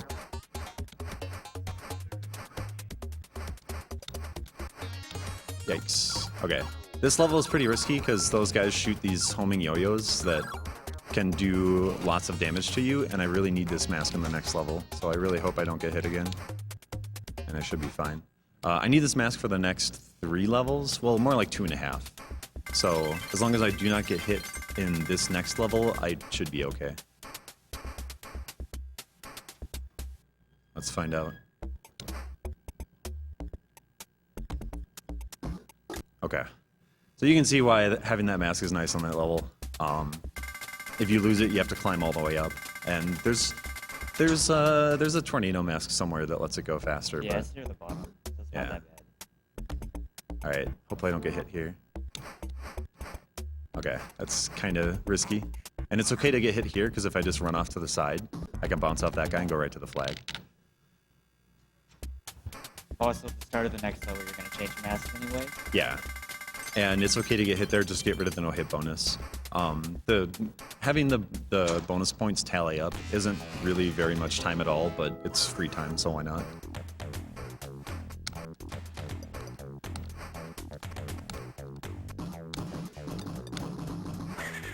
And I guess for safety's sake, I'll try not to get hit here, because losing the fly mask on the next level is pretty perilous.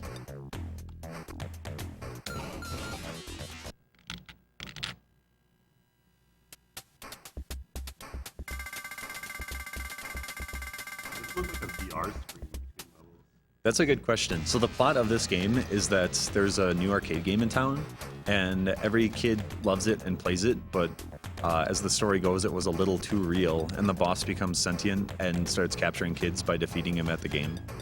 So this is literally a video game about playing a video game, and in between each level, it's like, it kind of shows you the virtual reality backdrop.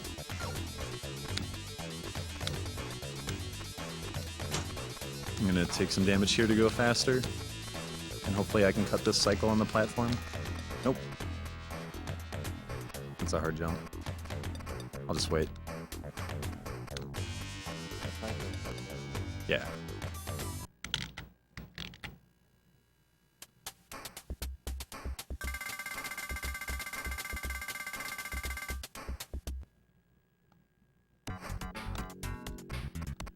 Alright, we're coming up on what will be the first boss of this run. And the bosses are pretty silly. They're just like floating heads that spit goo at you.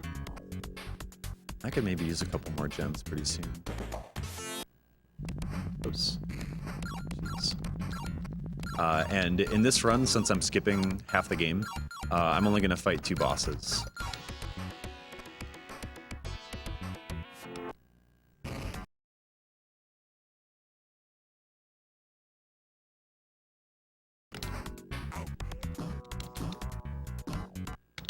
And like any given level that I'm going through has multiple different paths through it, and the paths that I'm taking are only as fast as they are based on the mask that I have. So running this game can be kind of dangerous because if you lose a mask and don't have an appropriate backup plan, you could just like be forced to go to a different level that's much, much slower.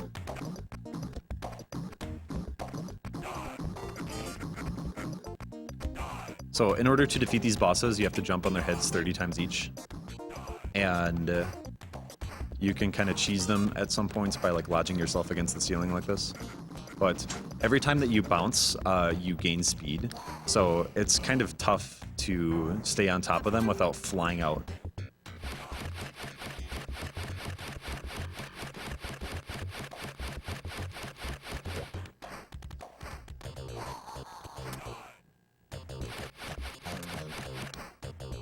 Oops.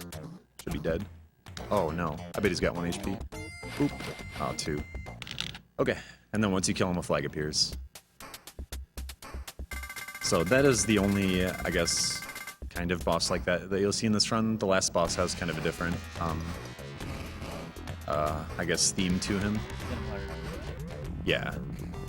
But the first 2 bosses that I skipped are basically the same thing, but just in different settings.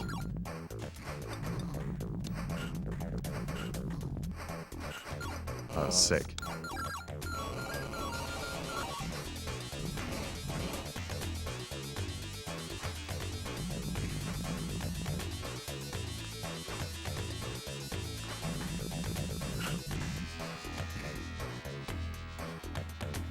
I really, really, really want to avoid getting hit in the last area in this one because there's like a safe strat to do this next area here, and it relies on getting hit once or twice. I can time those jumps, but sometimes you just jump too high and get hit. So it's nice to have spare HP. This is the first level where the aliens can really make or break the run. These UFOs can just like lock onto you and just like rain their pee down on you, and I am not getting lucky. Not necessarily. Okay. Okay. He's stuck. Okay, that was lucky. Yeah, they'll just lock on and just rain their pee down on you forever, and it's really, really, really hard to avoid losing a mask once they lock onto you. So that was pretty fortunate.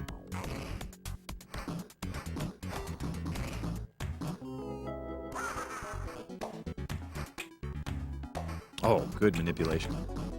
The fireballs spawn in different spots based on like where the screen is when you trigger them.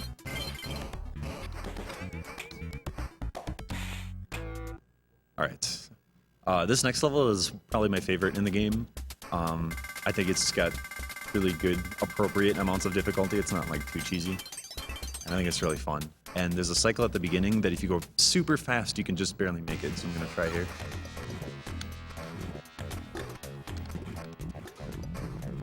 Nope. Just missed it.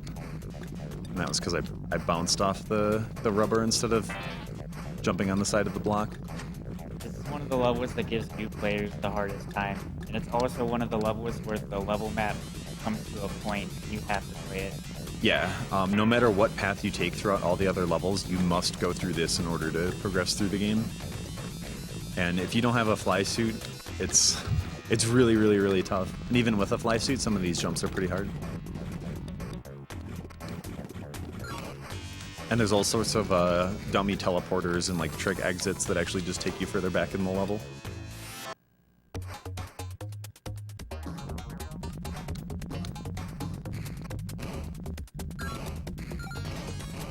a level where it's really, really, really important to not get hit, because I want as much HP as possible in the next world, but or the next level. But there's a kind of a quirk about this level among a few others where it's considered as a secret level, and you get a path bonus for beating the level.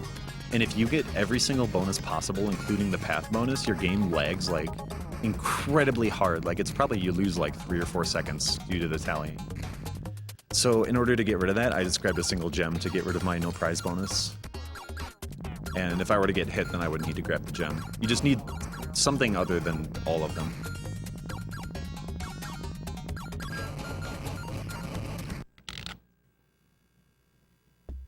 So there's the path bonus that you see. So if I got a no prize bonus as well, it would have slowed me down by like 4 or 5 seconds. This level is really brutal and really infamous for killing runs. There's all sorts of these aliens that'll lock on you and pee on you. And if you lose your fly mask, you have to take these like timed elevators that are really unreliable, and basically it just gives the aliens more time to kill you. You have to wait 10 seconds on the elevator for it to go up.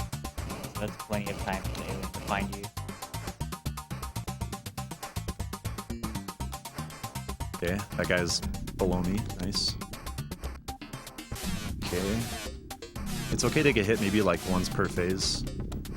Alright, I should be safe.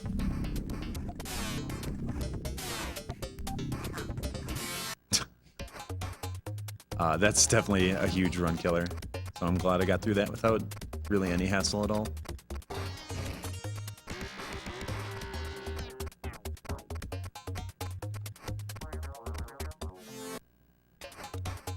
Ouch. Oh, I got hit twice. That's bad luck. Usually I only get hit once there. If I get hit here, it'll be really unfortunate. Okay. Alright, I should be good. Cool. Alright, now we're coming up on the second to last level, and it's like dimension-wise the longest level in the game, but I think there's a couple others that take longer depending on how you play them. Oh, you might be right. Cliffs of Illusion takes longer, but I think dimension-wise, like this one's wider. Yeah, probably. Oh, shoot, I have 50. That's not good. Okay, so different masks have different values at which certain powers can be activated, and most of them have 2. I wanted to use a power that takes 20, but he also has a power that takes 50, so it means I cannot use the 20. Ideally, I would be able to use the 20 twice, but I cannot use it at all. So, What's the difference? it probably rains gems. Oh, it's a super snake. Okay, that's stupid. Yeah, I never used this, so I have no idea what the power was. But there you have it. Yikes. Ugh, of course. So, I should probably try to keep my mask there for next time. Yeah, that too. I don't know. Don't worry about it. Yeah. They don't have names, like, even in the instruction manual, they don't tell you what they are. Alright, let's try the scan. So for reference, what that 20 power does is it's a shield, so you're invincible for a good amount of time. See, all these rooms where they're raining down on you, you can just run through with a shield and get hurt. And I guess, like, I've been using that double invincibility strat for so long that it's been a while since I've had to, like, do this area without the mask. That's really not a good excuse. I really shouldn't have died there, but there you have it.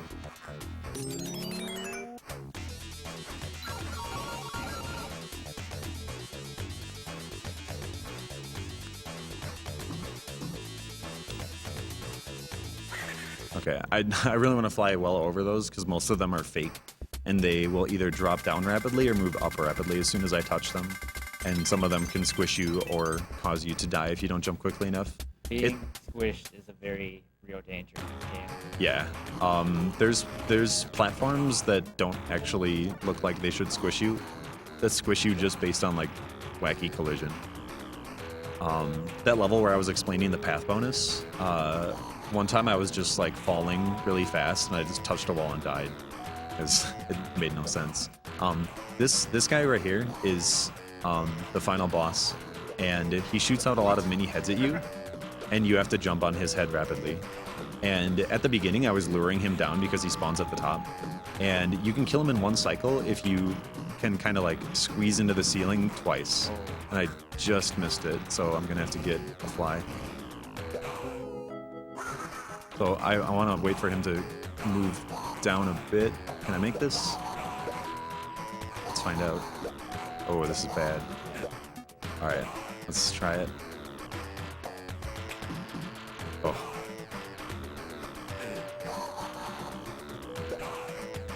Yeah, I need to aggro him down a little bit.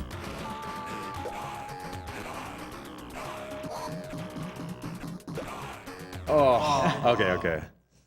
Let's go for the one cycle again. I don't want to make too many excuses. Normally, this guy shouldn't be too hard to kill, but it has been a while since I've run this, and I just woke up and my shoe's untied. And don't look.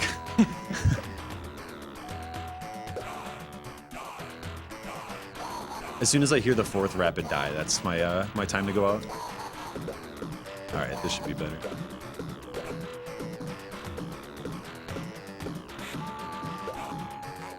Oh my goodness. There we go. He tried to cheese me. So if you get hit by one of the guys, you turn invincible and you can't land on him, so you just fall through. Time. Okay, that works. You've got 7 minutes. I have 7 minutes to get. Oh, let's let the credits play. I have 7 minutes to catch my shuttle, so thanks for watching.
Test. Working? Okay. Ready on the timer?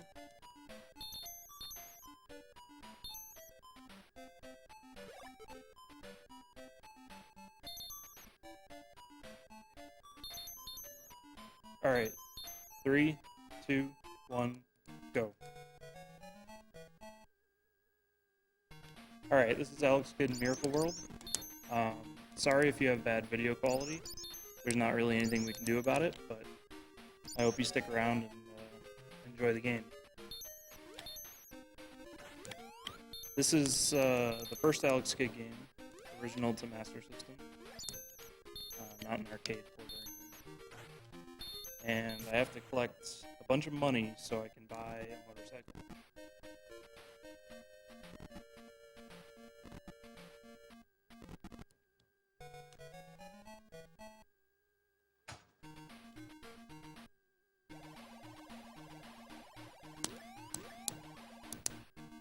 Now we're going to just speed through this level here. This is a bit more of an adventure than a straight platformer. You know, there's sort of a story to it. The evil King Jenkin has taken over where I live. I have to go restore peace.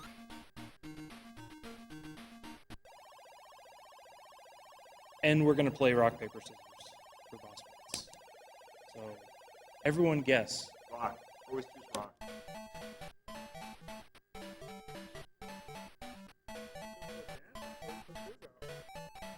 Yeah, they're both dancing. So, oh wow, I got lucky. I got one right.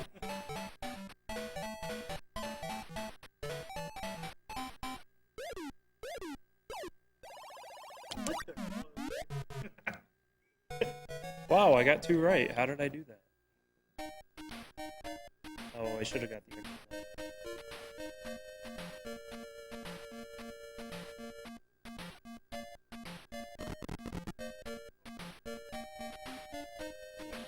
As I said before, you know, the video quality is going to be what it is. If you caught Monday's Master System runs, we had the same issue, so I apologize for that. We're trying to get as many games in here as we can for you guys. So we're not going to stop and try to make it perfect. Got to give good, you know, shout outs to everyone who's actually helping us do this bonus stream right now too. Because they've been working all week.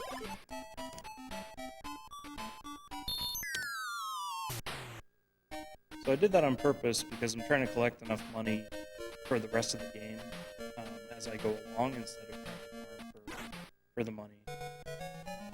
That speeds things up. I could go get a helicopter, that would be slower.